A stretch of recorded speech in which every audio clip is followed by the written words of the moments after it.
Welcome to Executive Leaders Radio, your spot in the corner office, the radio show where executives share their secrets to success. Executive Leaders Radio. You're listening to Executive Leaders Radio, broadcast from Petrury Law in Tysons, Virginia. This is your host, Herb Cohen, with my co-host, Joe Applebaum, Potomac Companies, David Kunzman, Petrury Law, Dan Patterson, Brunch Digital, Andrea Dykes, Howard Insurance, and Les Small and Vistage. Les, can you give us a rundown on who we have on the air today, please? Sure. We have Lisa Tompis, partner at Maryland Express, Tag and Title. We have Clark Kendall, president at Kendall Capital. We have Javier Solis and Maria Solis. Javier, founder and CEO, and Maria is COO at Los Taxis Franchise, and Crystal Boyer, at President and CEO at National Children's Museum. Let's get to know our first guest, Lisa Tompis, who is partner in Maryland Express Tags and Title. Lisa, what is Maryland Express Tags and Title? What are you guys doing? We provide motor vehicle services for the general public and the businesses. Mm-hmm. We focus on exceptional customer service and problem solving. And how large or small is the team, and how many locations do you have? We have 7 locations and 23 employees. And where are you from originally? Philadelphia. Mm-hmm. Was it a row house in Philadelphia? Yes. Uh-huh. How many brothers and sisters do you have? I have 1 brother, 1 sister. I'm the youngest. Youngest of 3. And how young were you when you started making money? 10. And what were you doing? Selling flowers for my grandmother. Whose idea was that? My grandmother's. It was your grandmother's idea, and you were selling flowers. All right, Andrea. I understand that Grandma also employed several other family members. What did you do different than the others on the team? Well, I was aggressive and motivated to sell the most flowers, I guess. Wait a minute. You remember being aggressive and wanting to sell the most flowers, and you're 10 years old, huh? Yes. How'd you go about doing that? I learned how to sell flowers to my customers by showing them the benefit for buying them and expressing how beautiful they looked when they purchased them. Did it work? Yes. How do you know it worked? How'd you figure out what worked and what didn't work? Well, I ended up with the most sales. So I guess it worked. Daniel? Yeah, so you mentioned in the green room that you ran track. Tell us a little bit about your experience running track when you were in high school. It was a competitive sport where we ran against other teams. It brought out the team effort, and I enjoyed the sport. So team was a big part, but what other kind of personality traits did you kind of bring to that team? It was competitive. Mm-hmm. So it was the competitive. And what's this competitive and this camaraderie thing have to do with building a business? I think it's important to have both to establish a team effort and set the goals for the team to accomplish. Mm-hmm. David? You mentioned you run the business with your husband. Yes. Okay. So who runs the operation? I do. And how do you bring efficiency to the operation? Well, I think it's important to pay attention to details and timelines and goals. Did you mention one of the reasons you enjoyed track was because you were faster than everybody else? And I'm trying to figure out how that personality traits helps build the business.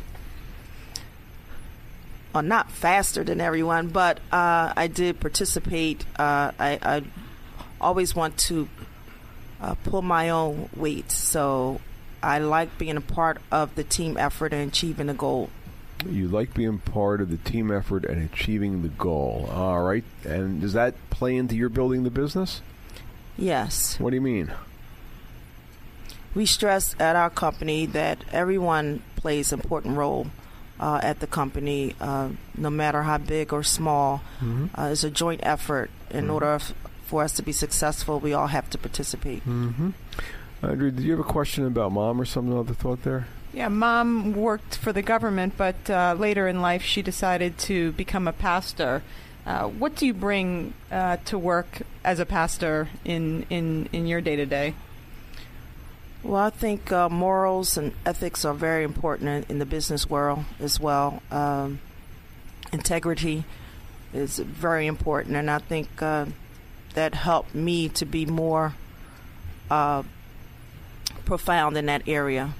So you find Mom was a pastor. Did you ever sit as a congregation when Mom was the pastor? Yes. And how'd she impress you? What do you remember about that experience? She was very inspirational. I felt very proud to be her daughter, to hear her speak and inspire others. Uh-huh. You bringing that to work by any chance? The fact that she was inspirational?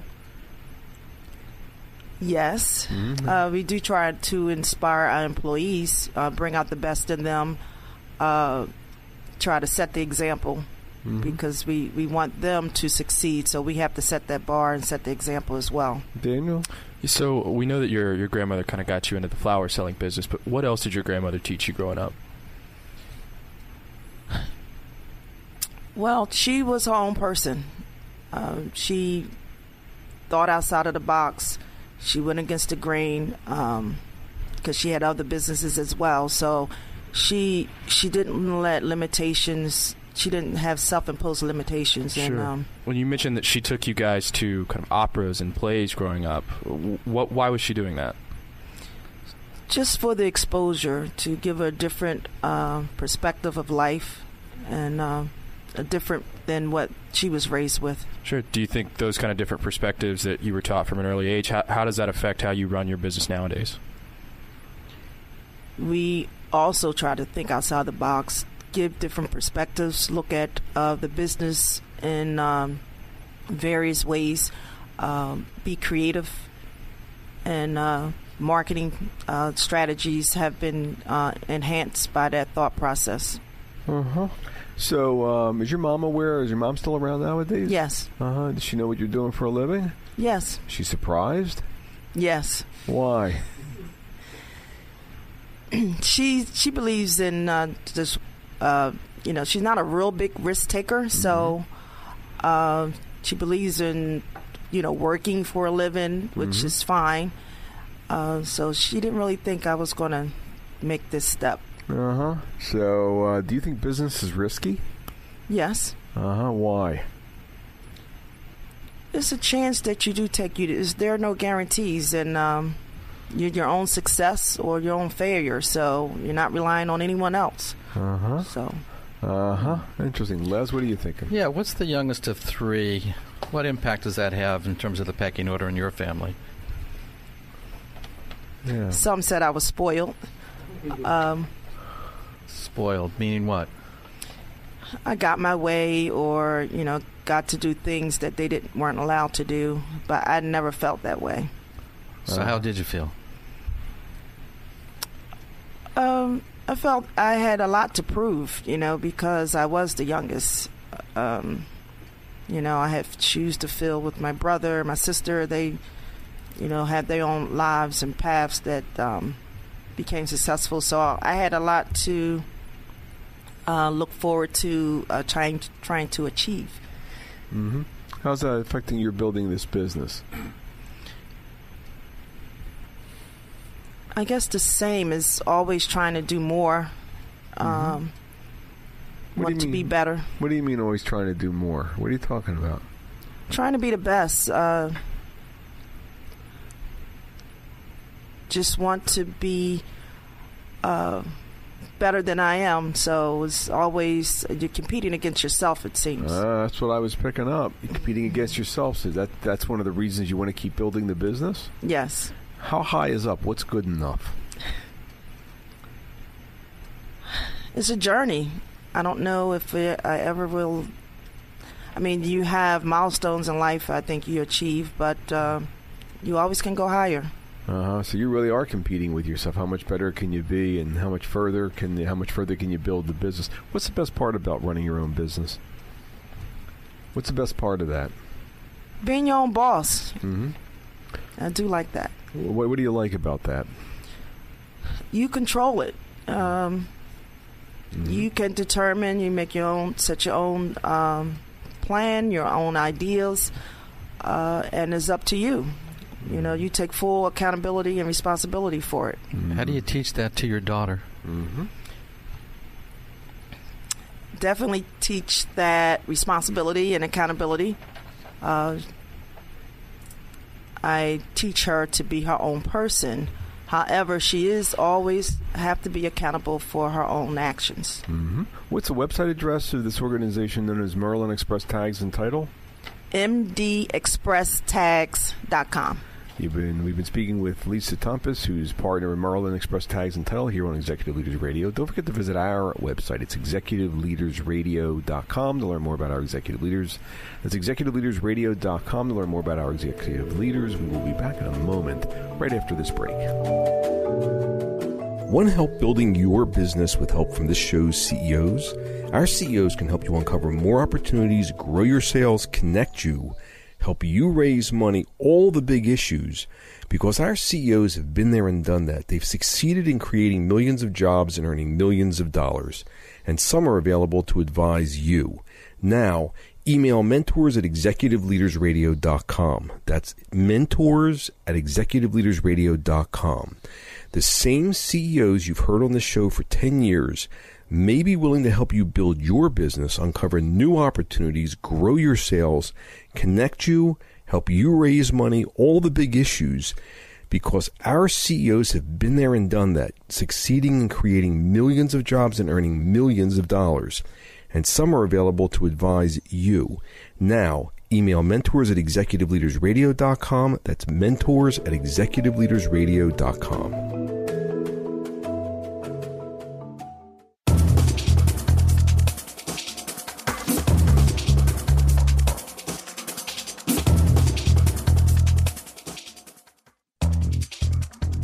We're back. You're listening to Executive Leaders Radio. This is your host, Herb Cohen. We'd like to introduce Clark Kendall, who's president of Kendall Capital. Clark, what is Kendall Capital? What are you guys doing? Kendall Capital is a fee-only financial planning investment management firm. How large or how small is this organization? We manage slightly less than $300 million. We have 8 employees. We manage for about 200 families. Wow. And where are you from originally? I'm a native Washingtonian, 4th-generation Washingtonian. How many brothers and sisters, and where are you in the pecking order? I am one of 4 boys. I'm the third boy in the pecking order. And 8 to 14 years old. How young were you when you started making money? Well, at the age of 12, I had 12 grass cutting jobs within my neighborhood. Wait a minute. You had 12 grass cutting jobs when you were 12. It sounds like it was pretty well organized. Sounds like you're a pretty organized kind of guy. Well, 2 to 3 yards a day kept me busy.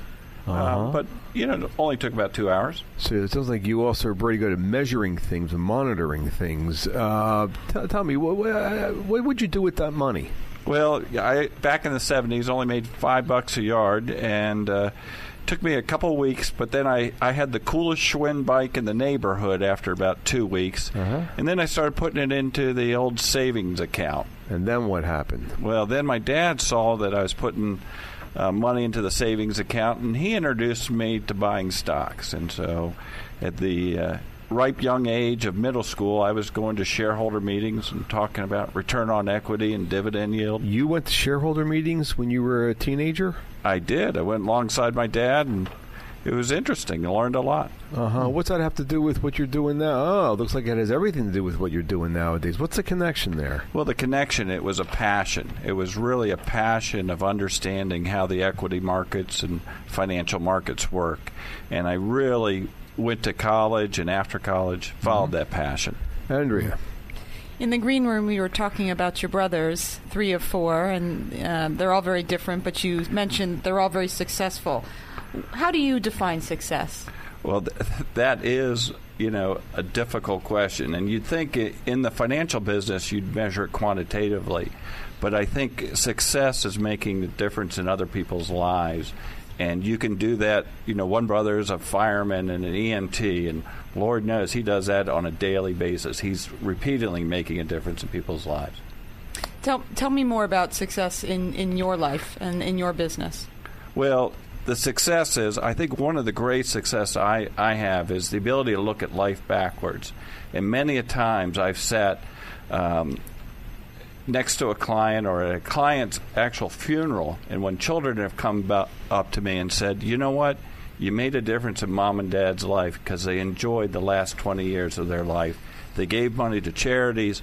They gave money to their children. And they had comfort to live and to vacation like they wouldn't have been able to do on their own. That's making a difference. Daniel? So we know that you were the three of four brothers, but how are you different from your brothers?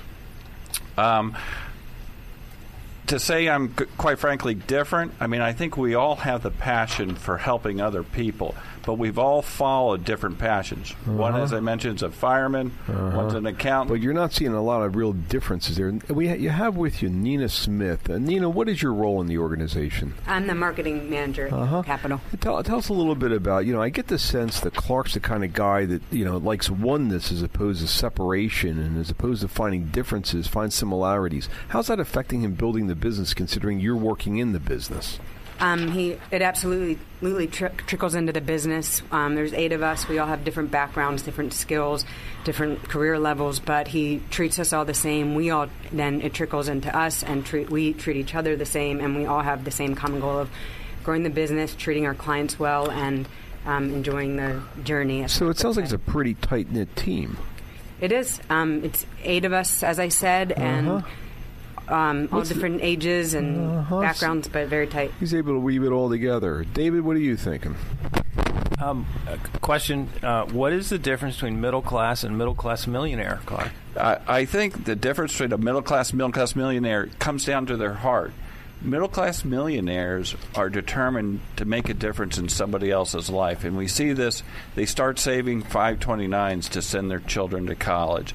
They start saving a retirement account so that they and their spouse can enjoy a healthy retirement. They buy life insurance in case someone might die.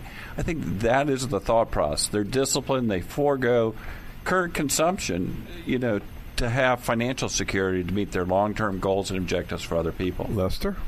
Yeah, you had mentioned that when you were a kid, your dad's taking you to shareholder meetings.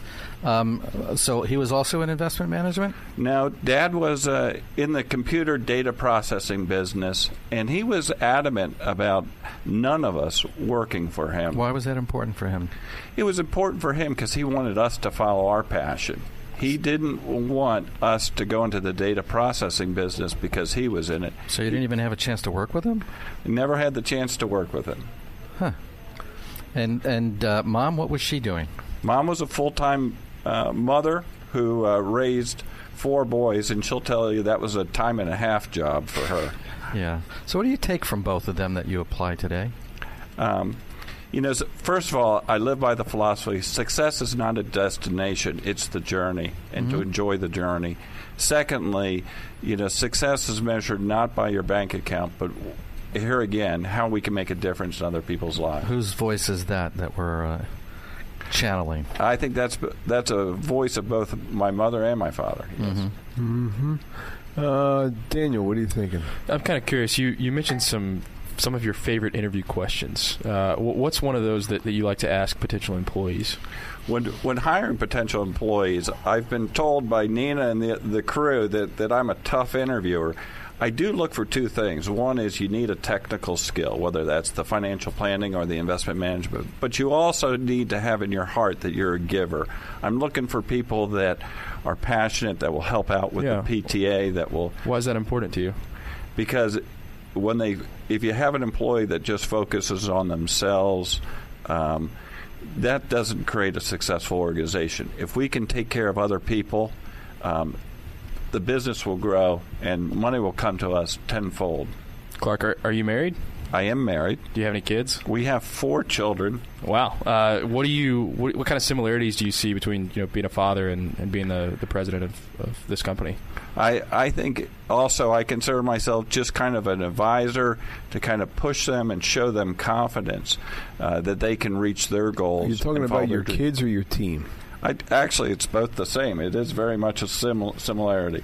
You see a similarity between being a dad and being a boss? I very much so. Now, give me that again. What's the similarity there? I think we are a motivator, a coach, to help them reach their potential. Nina, does that come through from your end? I mean, you get stuck working with him. What's that feel like?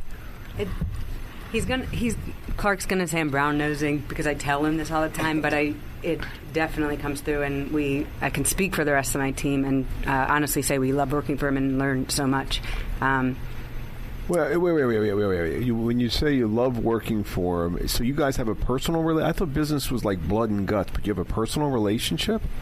Yeah, I like to chat with him. He's got a lot of good stories to tell, a lot of information, and is that what he does in terms of counseling his clients as well? The same kind of stuff that he's doing with his team, building his team? Yeah, it's all about building relationships, and that's why our clients trust us and him and continue to work with us. Do you think he's wise? I do. Do you respect his judgment? I do. Really, it's interesting because I read the newspapers as business people suing people, employees suing employers, but it sounds like you guys really have a pretty close relationship like he did with his brothers. But it sounds to me like that's what you really need in your business is, you need people with wisdom because isn't that what you're providing, Clark? Am I mistaken? We know the technical skills, and we help them fulfill their dreams and goals and objectives. Is what we do. So you're not measuring success by dollars, you're measuring success by what? By having people meet their goals and dreams. So you're helping them identify their goals and dreams. You're helping bring out what are your goals and dreams and helping them meet them. Well, what's your website address of this organization known as Kendall Capital?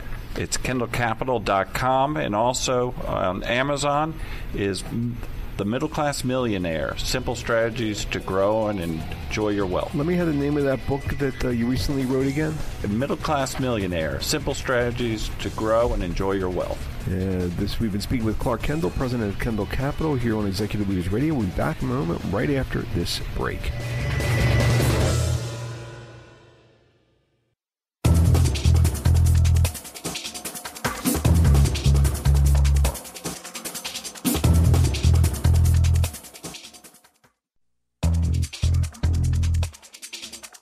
We're back. You're listening to Executive Leaders Radio. This is your host, Herb Cohen. We'd like to introduce Javier Solis and Maria and his wife, Maria, founder and CEO. Javier is founder and CEO. Maria is COO of Los Taxes Franchise. What is Los Taxes Franchise? What are you guys doing?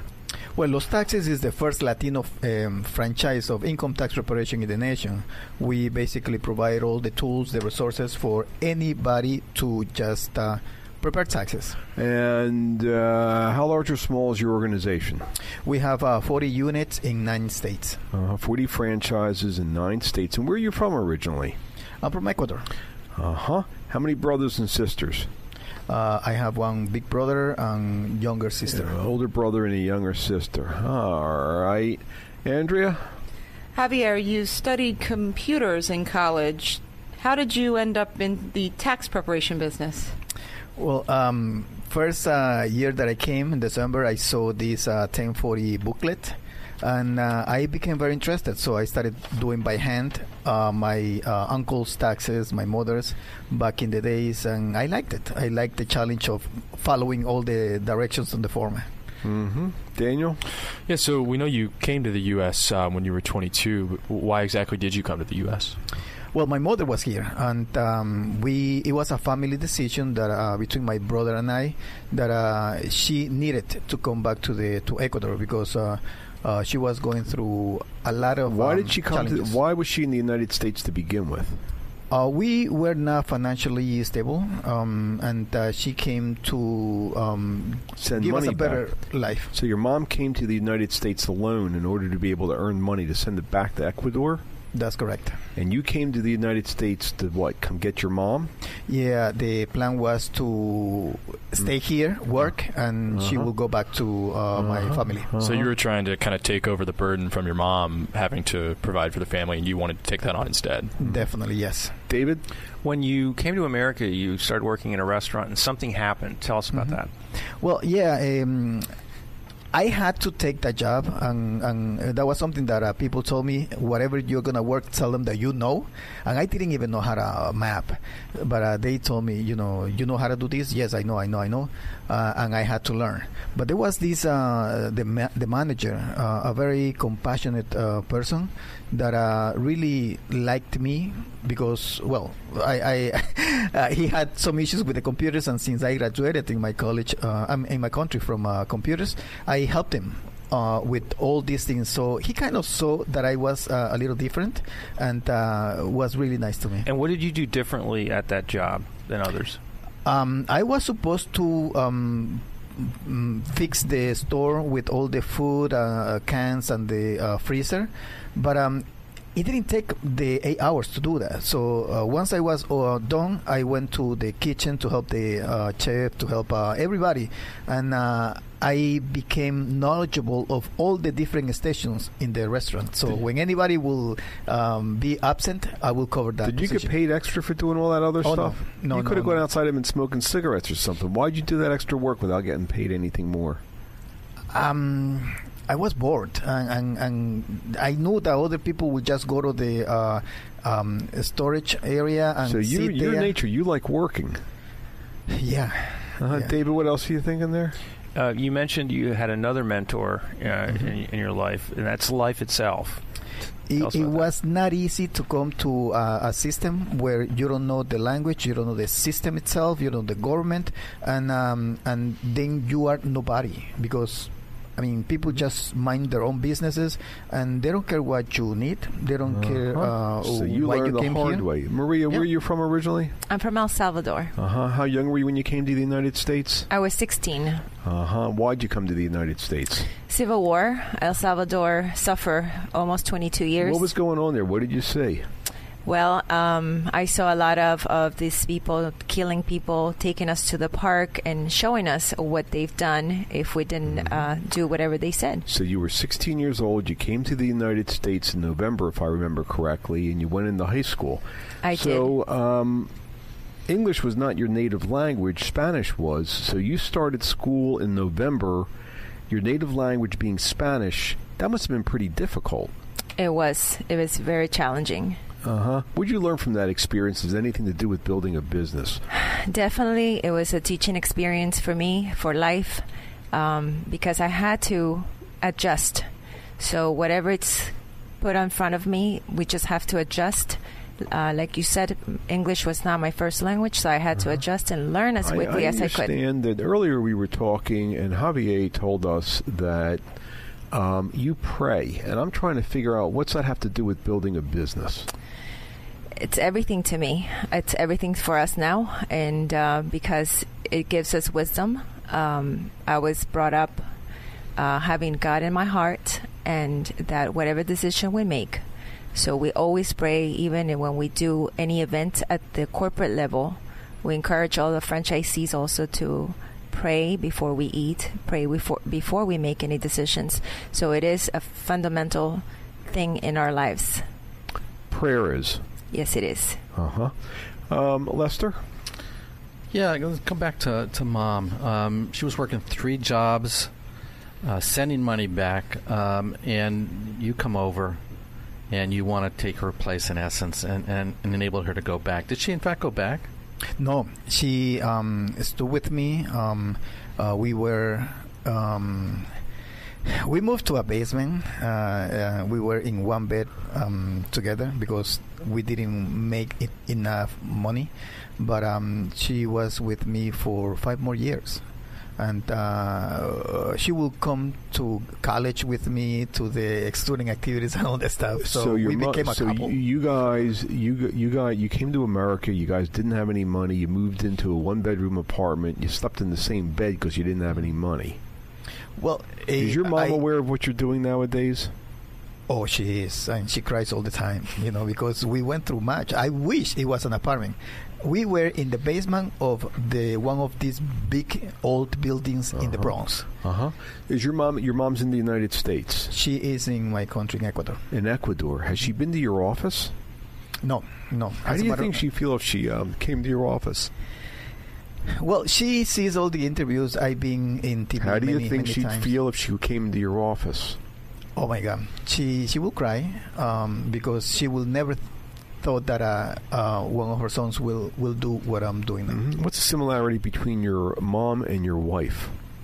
My mother back then was my backbone, and she will support anything that I will do. And your wife? And she does the same thing. I mean, every time, sometimes when you are running a company, there is so much on your mind, and she's the one that calms me down. She's like, don't worry. Who, your mother or your wife? My wife. Yeah. Uh-huh. And Maria, what's special about Javier? Wow, I have no words to describe, but I think I always tell him that he brings out the best of me, because he's always non-stoppable. Whatever it's put in front of him, he will just take the challenge, and he has done with me. It sounds like that's the two of you. I mean, you had to learn English when you came over here when you were 16. It sounds like the two of you are unstoppable. It sounds like you really appreciate each other also. We do. Uh-huh. What else you thinking, Andrea? It's evident that between prayer and family and togetherness that you've created this culture. Tell us how that culture plays into your business today. Well, it's difficult to really understand the Hispanic culture, because there are so many cultures within the Latino community, and it has been a challenge to learn that. I had to close down my first business because I didn't understand the Dominican culture, and after that you become familiar with all the people around you. Do you feel like your team is your family? Oh, definitely. I believe that isn't that a little strange? I thought the name of the game was you fire people if you don't like them and stuff like that. But it sounds like you really build a real tight unit there. Am I correct about that? I believe we are a factory of entrepreneurs. We have to change lives. I think that is what you are. Whose idea was that? A factory of entrepreneurs? Was that your idea? It was my idea. Where'd that come from? From what we have done with our franchisees. When they come to you, a person that was cleaning houses, yeah, you're making so many things. What's the website address for this for Lost Taxes franchise?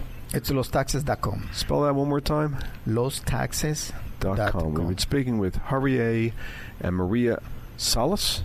Yes. Lost Taxes franchise here on Executive Leaders Radio. Don't forget to visit our website, executiveleadersradio.com. Learn more about our executive leaders. We'll be back in a moment, right after this Business Spotlight. Want to help building your business with help from this show's CEOs? Our CEOs can help you uncover more opportunities, grow your sales, connect you, help you raise money, all the big issues. Because our CEOs have been there and done that. They've succeeded in creating millions of jobs and earning millions of dollars.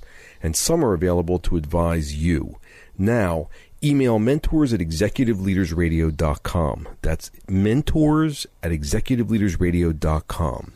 The same CEOs you've heard on this show for 10 years may be willing to help you build your business, uncover new opportunities, grow your sales, connect you, help you raise money, all the big issues, because our CEOs have been there and done that, succeeding in creating millions of jobs and earning millions of dollars. And some are available to advise you. Now, email mentors@executiveleadersradio.com. That's mentors@executiveleadersradio.com.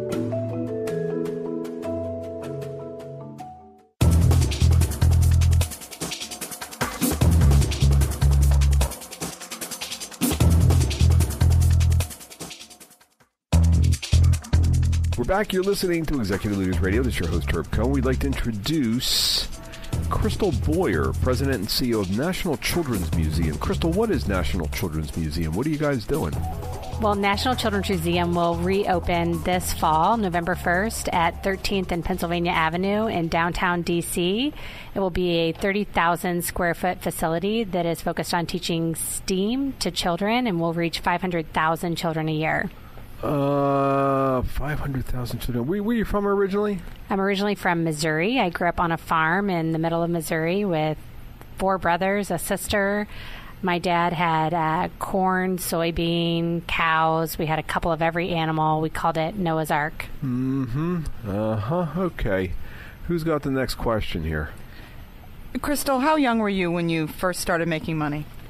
Well, I worked a little bit on the farm, but when I was 14, it was legal for me to work at a restaurant. So I got a job at a restaurant, really the only good restaurant in our county, and worked there all through high school. Whose idea was that to go to the restaurant? It was my idea. And why did you choose the restaurant? It was a great restaurant, so you could make good money there, but you had to have straight A's to work there. And so it was just a very special community to be a part of, and I wanted to work there. You had to have straight A's to work there. Okay, who's got the next question? Yeah, Mom. So I understand that Mom was, your teacher and a coach? Yes, my mother was a math teacher at the middle school, so she actually taught my 6th grade math class because she was the only one that taught advanced math for that grade. Mm-hmm. So that was a very interesting year. So you must have gotten a lot of special favors as a result. No, it was quite the opposite. I love math, and my mother would never call on me, and she was just a little bit tougher on me than probably some of the other teachers. It was actually the only class I ever got detention in all through school. So, that must have had a big impact on you, getting detention from your mother? Yes, it was not a normal detention. She had me sweep halls after school while my friends were leaving for the buses, so she was definitely a little tougher on me, but I was normally such a rule follower that it certainly left an impression, and I was much, I think, better in her class after that. What else did your mom do that was kind of unique in the community there? My mom is just a very special teacher. I've had so many people tell me throughout my life that she changed their lives. She's still a teacher to this day, but she would, bring kids home that needed dinner. She would go early to help tutor. She was just a really special educator. And how did that affect you in the way you do what you do today? I think that watching her make a difference in people's lives made me want to pursue a career where I could make an impact. What are you talking about? What do you mean? I've spent my entire career working in nonprofits that are focused on helping and educating children. Oh, so you just like your mom, huh? I think I am more and more. Uh-huh. Next question, who's got it? I'm kind of curious. So there was obviously plenty of work to go around on the farm, but what made you want to get a job at the restaurant? I really just wanted to be able to do all of the things that I was interested in doing and have my own money to do those things. I've always been very social, and so I think it was just a way for me to be independent and have my own money. So you were working on the farm all this time, but you still didn't have any kind of extra money to be able to do the things that you really wanted to do. So that was kind of the motivation? Yes. Mm-hmm. And yet money being the motivator, and now you're in the nonprofit space. Tell us how that transition happens. Well, in the nonprofit space, I've always been able to make a good living, but I'm not driven by that. I really get up every day hoping to make a difference and to do something that's going to matter and change the world, hopefully. So that's really what motivates me. Earlier when we were speaking, I got this strange sense that it's all about community for you. Am I correct about that? You are correct about that. Where's that coming from? I would say that, for my very first job where we worked in this really special place, I've always been very interested in making sure that I create a culture for my team that is warm and welcoming, and I want that culture to trickle down into the experience that we're creating for children. Mm-hmm. David? That restaurant you worked at as a teenager, you said the owners treated everyone like family, and they even had scholarships. Yeah. Which I thought it was all about profit. Not for them. They had no children, and so this wonderful couple that owned the restaurant, they really took care of us. They gave us college scholarships. They gave us holiday bonuses and took us shopping for our family to get gifts over the holidays. They were just a really special family. Well, how'd that affect you? I think it taught me to be a kind boss from the very beginning. I've always known what kind of leader I wanted to be and how I wanted to manage my team, and I hope that they would say... How young were you when you had that vision about what kind of leader you wanted to be and how you wanted to lead the team? What are you talking about? I think I was pretty young. I was always a leader in my class at school. I think I was my class president every year. except for my senior year. My mom told me she knew I was not going to live in that same small town that I grew up in, and she said, I would recommend you not be class president your senior year because you'll be in charge of every reunion for the rest of your life, and you won't live here. I think I knew that I would lead in some position. So how young were you when you started leading? Really young. Like what? Give us an example.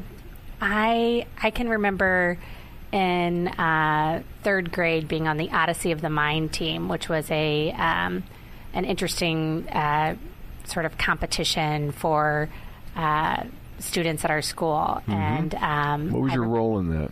I wrote the play. I was directing the play and helping build the structures.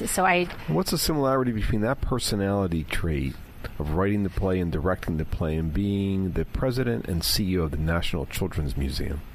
Well, I think that the most exciting thing about my job right now is that I have a chance to really be creative, and I was always naturally creative, but then I've gone to business school and really been more on the business side of the nonprofit administration roles since then. So I'm getting to use both sides of your of brain. Those skills. Yeah. Next question. Who's got it? Dad, what was Dad's? What is it that you took from Dad that you use today? My dad is a very hard worker, and he's a really fun, charismatic guy. And I think that I inject fun and humor into everything that we're doing at work and even into my meetings. Are you married or single? I'm married. And how many years? We've been married 7 years. And you have any kids? We have one son. He just turned 5 last week. What's the similarity between being a CEO of this organization, National Children's Museum, and being a mom? Well, since I'm building a children's museum, everything, I really see everything that we're doing through my child's eyes and how he would see it to make sure that we're going to be a space that kids enjoy and they're inspired by. Oh, my gosh. Is that true? You're looking at what you're doing through your child. Well, that's wonderful. You're looking through the market. You're listening to the market. Yeah, even the rest of the team, when we're benchmarking and visiting an exhibit, they'll say, can we bring in Preston? Can he come with us to see this? Because it's very helpful to see it through a child's eyes. And he's very vocal about what he likes and does not like in various experiences. Okay, he calls it my museum. So he asks me every day how much closer we're getting to building my museum. But our goal is really to create a museum that every child sees as their museum. All right, so you're a mom with a 5-year-old and you're doing a startup of an existing entity. So how do you juggle all this stuff? What's the secret to this? Well, I have a really great partner. My husband is definitely a 50-50 parent with me, even though he has a wonderful career as well. And I think I have to be very organized. I schedule my time out with my son the same way I schedule a meeting, unfortunately. But I come home, by 6 o'clock, and I try to stay off the computer from 6 to 8 and spend that time with my family. And then when my son goes to bed, I get back on the computer and I can work more, but I really try to devote that time and stay focused. So how's this juggling and this understanding of what it takes to live in today's environment, how's this affecting your building the team? I think that I'm really understanding with my team that, life it's very different now. People are working all the time, and I want to make sure that, when they are at the office from 9 to 5, I don't expect them to constantly be working. If there's something happening at home that they need to attend to, I certainly am understanding of that. What's the website address of this organization? It's nationalchildrensmuseum.org. Let me have that one more time. nationalchildrensmuseum.org. Yeah, we've been speaking with Crystal Boyer, who's the president and CEO of National Children's Museum here on Executive Leaders Radio. Les, can you give us a rundown on who else we've had the opportunity of speaking with today? Sure. We have Lisa Tompas, partner at Maryland Express, tags and title. Clark Kendall, president at Kendall Capital. We have Javier Solis, founder and CEO, and Maria Solis, COO at Los Taxis Franchise. Crystal Boyer, president and CEO at the National Children's Museum. I would like to thank my co-hosts, including Joe Applebaum, Potomac Companies, David Kunzman, Pretori Law, Dan Patterson, Brunch Digital, Andrea Dykes, Howard Insurance, and Les Mullen Vistage. For giving me a hand structuring the questions, hopefully providing our listening audience an educational and entertaining show. David, what is the website address of our host facility today, Praetoria Law in Tysons, Virginia? It's praetorialaw.com. That's PROTORAE law.com. Excellent. Don't forget to visit our website. It's executiveleadersradio.com. That's executiveleadersradio.com to learn more about our executive leaders. Thank you for joining us today, and do have a nice day. Bye-bye.